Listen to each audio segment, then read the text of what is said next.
Ladies and gentlemen, welcome to this explosive edition of Entertainment Buzz, where we dive deep into the hottest scandals shaking up Hollywood and daytime television. Today we're unpacking the jaw-dropping moment that has everyone talking: Michael B. Jordan, the heartthrob king of the silver screen, storming off the set of ABC's beloved talk show The View in a fit of fury following a blistering clash with co-host Sunny Hostin. Picture this: it's a crisp autumn morning in New York City, the studio lights blazing hot, the audience buzzing with anticipation as the charismatic actor strolls in, all smiles and charm, ready to promote his latest blockbuster, a gritty action thriller that's already topping box office charts. Michael, fresh off his directorial debut and with a string of hits like Creed and Black Panther under his belt, has always been a favorite among the ladies of The View. Whoopi Goldberg's warm embraces, Joy Behar's witty banter, and yes, even Sunny Hostin's sharp insights have made his past visits feel like family reunions. But not today. No, today the air crackles with tension from the jump, as the panel dives into not just his new film, but the deeper, thornier issues that Michael has been vocal about lately: racial inequities in Hollywood, the pressures of black excellence, and the relentless scrutiny that comes with being a leading man of color in an industry still grappling with its demons. Sunny, ever the unflinching legal eagle and fierce advocate for social justice, leans in with her signature intensity, her eyes locked on Michael's like she's cross-examining him in a courtroom. The audience senses it immediately. The polite applause fades into a hush, cameras zoom in tight, and producers in the control room exchange uneasy glances. What starts as a seemingly innocuous question about diversity in casting spirals into a verbal showdown that leaves jaws on the floor and social media ablaze. Let's set the stage properly now, transporting you right into the heart of ABC's bustling studios on the Upper West Side, where The View has been dishing out unvarnished opinions since 1997, a sacred space for women to wield their voices like weapons wrapped in wit. It's October 10, 2025, 2 days before the date you're hearing this, and the episode is billed as a can't miss. Michael B. Jordan, at the peak of his powers, chatting about Iron Fist, his directorial passion project blending martial arts mastery with themes of cultural appropriation in the fight game. The audience, a mix of die-hard fans in Creed tees and curious tourists clutching overpriced merch, erupts as Michael bounds onto the set, his tailored suit hugging his athletic frame, that signature fade haircut on point, exuding the effortless cool that's made him a global sensation. Whoopi kicks things off with her gravelly laugh, welcoming him like a long-lost nephew, and the panel falls into easy rhythm, Joy cracking wise about his abs peeking through his shirt buttons, Sarah gushing over his rom-com potential. Michael obliges with anecdotes from the set, his voice smooth as velvet, painting vivid pictures of late-night shoots in Atlanta, sparring sessions that left bruises but built unbreakable bonds with his cast.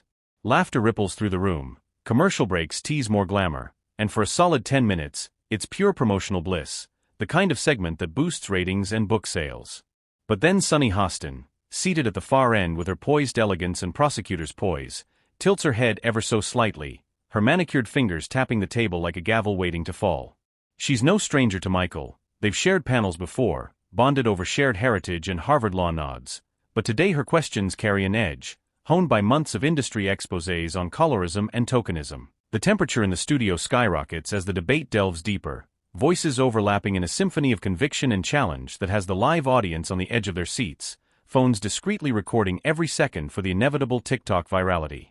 Sunny Hostin, her cheeks flushed with the fervor of a true believer, leans across the table, her gold hoop earrings catching the light like warning signals, and unleashes the question that's been brewing: Michael, you've spoken beautifully about systemic racism, but in Sinners, your new horror flick, the black characters are the first to go, trope after trope. Isn't that feeding the very beast you're fighting? The words hang heavy, a direct hit to the gut of an artist who's poured his soul into subverting expectations. Michael's face transforms, his brows furrow, lips press into a thin line, and for the first time, that unflappable charm cracks, revealing the raw vulnerability beneath. He fires back, his baritone steady but laced with steel. Sunny, with all due respect, you're twisting my work into something it's not. That film critiques those tropes. It flips them on their head by the third act. I fought tooth and nail to greenlight stories that center us, not sideline us. Question the system, not the soldier in the trenches.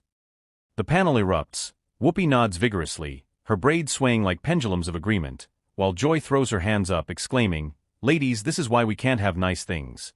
Michael's here to sell tickets, not relitigate his IMDb."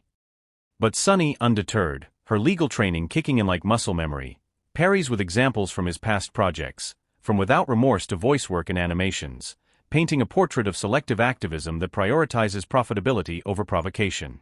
I'm not attacking you, Michael. I'm holding a mirror to an industry that loves your face but fears your full voice. Boom! The powder keg ignites in a blaze of unbridled emotion, the studio transforming from chatty salon to battlefield as Michael's restraint shatters like glass under Sunny's relentless barrage. You're profiting off our pain while the rest of us scrape for scraps. Sunny declares, her voice rising an octave, eyes blazing with the righteous anger of someone who's testified before Congress on inequities, her words a culmination of frustrations not just with Michael but with the machine that elevates him. The audience erupts in a split, half applauding her audacity, the other half murmuring in defense of their idol, phones held high capturing the melee in 4K glory. Michael, pushed to his limit, his chest heaving, unleashes a torrent. Profiting? I've turned down millions to stay true, millions you can't fathom because your spotlight's borrowed, not built. You want trop? Here's raw. I'm tired of black women like you gatekeeping excellence, tearing down brothers instead of lifting us up. This ends now. The slur of implications hangs, sexism in the struggle internalized divides, and Sunny recoils as if slapped, her hand flying to her chest, tears welling but not falling, her co-hosts frozen in collective horror. Whoopi, the elder stateswoman, finally booms, enough. We're better than this, but it's too late, the rift is seismic. Michael, his face a mask of betrayal and fury, yanks the clip-on mic from his lapel with a sharp rip, the Velcro tearing echoing like a gunshot. You know what? I'm done. This isn't promotion, this is persecution, he growls, his voice low and lethal, before turning on his heel, his polished loafers thudding against the glossy floor as he strides toward the exit. The panel watches in stunned silence, Joy's mouth agape, Sarah whispering, "Oh my God," Anna fanning herself dramatically, Alyssa exchanging wide-eyed glances with producers. The fallout from Michael's dramatic departure hits like a Category 5 hurricane, sweeping through Hollywood's glossy corridors and crashing against the shores of public opinion with relentless force, turning a single episode into a cultural earthquake that registers on every platform from Instagram Reels to cable news cheer-ins. Within hours, The View's official Twitter, now X in this post-Musk era, posts a terse statement. Today's conversation was passionate and real as always. We value Michael's voice and hope for continued dialogue. But the internet, that voracious beast, devours nuance, spitting out outrage in digestible bites. Michael's loyal fanbase rallies like an army, flooding timelines with #StandWithMBJ, sharing montages of his advocacy, from donating millions to social justice causes post-George Floyd to mentoring young actors in underfunded programs, framing Sunny as the villain, a hot-take harpy more interested in viral moments than genuine discourse. Celebrities chime in. Ryan Coogler, his Black Panther collaborator, tweets a cryptic "Brothers got scars you can't see, let's lift, not lacerate," while Zendaya posts a heart emoji under Michael's throwback photo, silent solidarity speaking volumes. On the flip side, Sunny's supporters, a formidable block of legal minds, activists, and the View diehards, counter with #TruthOverTalent, dissecting her points thread by thread, praising her for daring to demand more from a star who's become a symbol. Angela Rye, the political commentator, goes live on IG, breaking down the exchange with charts on representation stats, arguing Sunny was holding space for the voiceless Michael forgets in his ascent. Mainstream media piles on. CNN runs a segment with a split-screen analysis, psychologists weighing in on celebrity fragility, while Fox News spins it as liberal infighting, Chuck Woolery cackling about woke warriors eating their own.